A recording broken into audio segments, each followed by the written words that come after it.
I've had the privilege of speaking at several Making Futures events. I've always tried to articulate the relation between craft and design, especially in the context of transition design, which is an attempt to identify how we might redirect our societies out of the unsustainable situations design has created, to the kinds of societies that have craft, once again, at their core, and so will be sustainably slower and local, while still being creative and diverse. The conundrum is whether that redirection can or should be one that is crafted or designed.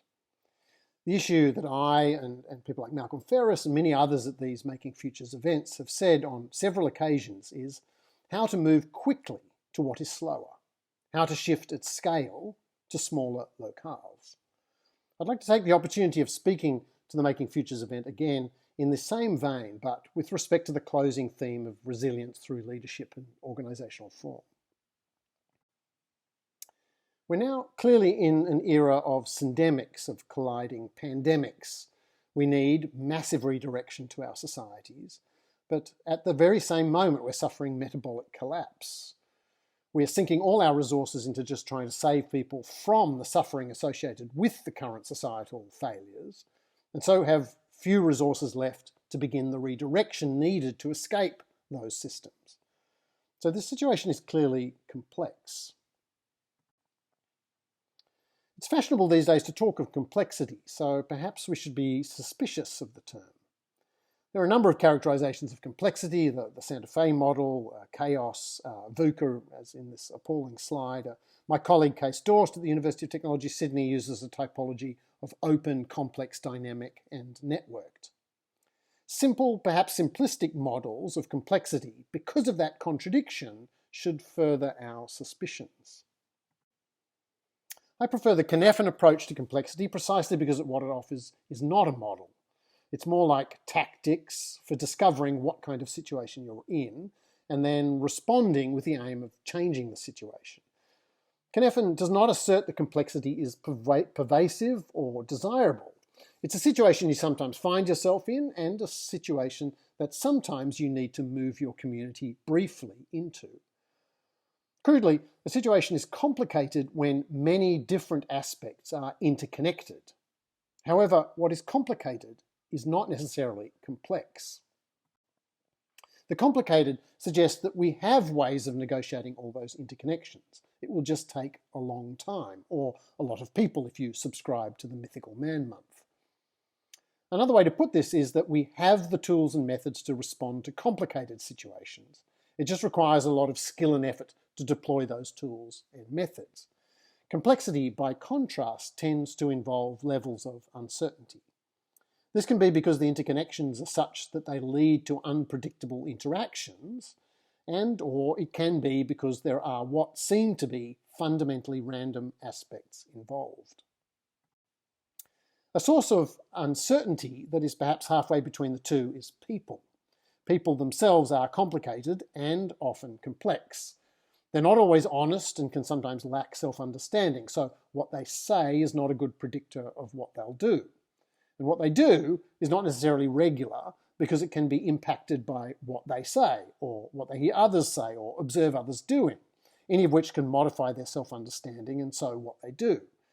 In other words, people can learn, change their minds, modify their habits, acquire new skills. So it's people that make complicated situations wickedly complex. If there is unpredictable interconnectedness, i.e. complexity, existing tools and methods won't work. If there's an urgency added to the complexity, then perhaps we do not have the time to work out what might work. We need tactics for responding. Cynefin is a discourse that suggests that in these situations we need to sense-make, to find newly emerging patterns in the complexity that afford agency to get out of the complexity. In the Cynefin worldview, being in such complex situations can be a source of restructuring innovation, but it's not a situation you would want to stay in for an extended period. We are, however, told regularly these days that change is the only constant. Everyone must have a growth mindset associated with becoming resilient, flexibly adapting to what can never be predicted. It seems, according to all these consultants, as though every kind of situation is complex, every problem wicked, that we've all been wrongly thinking that things are simpler than they are. More sophisticated versions of these prescriptive descriptions of the state of the world point out that whilst this state of flux may have been the result of design, of the conflicting short-term decontextualized and decontextualizing decisions about how to speed up mass production of this and that, design is an inappropriate response. What is meant is design as planning, as deciding on a particular kind of future and seeking to make it. This is what is considered inappropriate, destined to fail, constraining possibilities that might otherwise arise from whitewater rafting on the waves of complexity. Some call this strategy without design, others still call it design, but design redesigned for emergence. It has its corollary in leadership, adaptive leadership. To craftspeople, this all sounds maybe a lot like craft. Craft is an expertise that comes from experience, from having encountered a broad range of contexts from which a store of patterns have been drawn.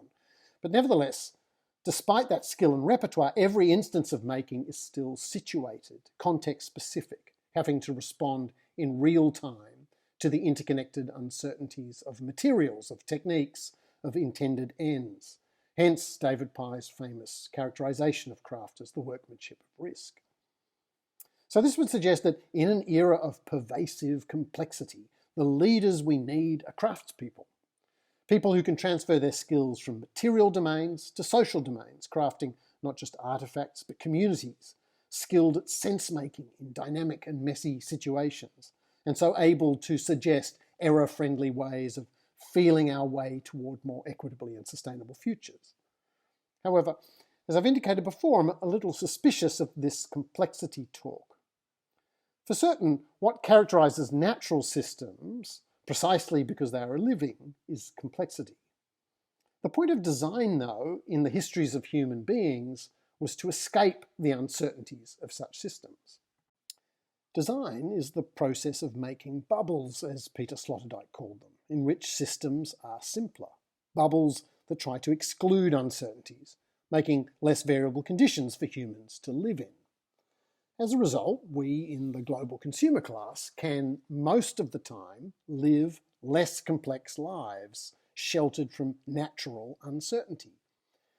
The production by design of less uncertainty is not permanent or total. Living systems erode the bubbles, especially when the gradients between designed certainty and undesigned uncertainty are severe. But the value of design is that we do not have to surf complexity's storms with unceasing innovation. Complexity is not pervasive by design. This does not mean that the answer is more design. As indicated, increasing demands for less uncertainty are actually leading to more uncertainty.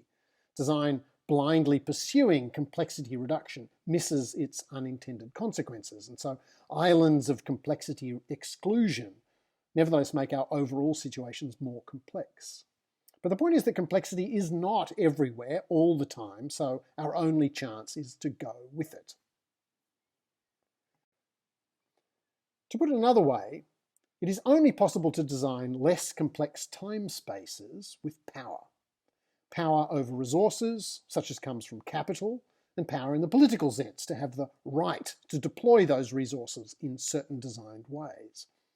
I find that often a situation is described as hard to change because of complexity, when in fact the obstacle is power. Healthcare systems, for example, are complicated, but they're perhaps less able to be redesigned because of their complicatedness than that there are incumbent beneficiaries. Universal healthcare, for example, is not a simplistic solution to a complex problem. It's an empowering response to a disempowering situation, something very possible. If only we could convince enough people to institute it. And people in this situation are not sources of recursive uncertainty. They're just people with power who are not prepared to sacrifice on behalf of others. If complexity is not the ineluctable nature of all things, then design, in the sense of collectively deciding on desirable futures and working to bring them into being, may still be an adequate response to some of our artificial situations. We need visions of more equitably diverse futures that we lead ourselves towards. To avoid being derailed by complex uncertainties as we undertake those journeys, we must hold those visions lightly and allow them to be adapted to what happens as we head toward them. This means that we need to design those visions, but craft our way toward them. This is not some black art of complexity science. It's the simplicity of choosing to make small, slow moves. It means working in context of manageable scale so that unintended consequences can be taken into account as they arise, rather than letting them blindside any of our growth hacking. This may sound perhaps not adequate to the pace and scale of our troubles, the inequity and unsustainability of our societies and their recent tendency to try to expel violently any difference. But in fact, choosing to work at a small scale is itself a radical disruption of our artificial systems. To withdraw from accelerating interconnected systems appeared impossible, but the pandemic has shown that it is possible. That withdrawal was forced on many in unprepared and so harmful ways, but it can be done, and it could be done in less harmful ways. It could be designed to be done in less harmful ways. And doing it does not cause everything to collapse at once, but precisely opens up other possibilities, other futures, other ways of being. So my suggestion is that craftspeople can and should lead us, given the state of the world, not because they have adaptive expertise that can navigate complexity, but because they create bubbles that are small, local, yet still open and connected. They can and do manifest the capacity for simpler ways of being, with less differentials between the uncertainty inherent to living into connectivity and the more certain time spaces by design. Craftspeople lead by doing craft, by withdrawing from the mass-designed and prefiguring less complex worlds. It just might be that simple.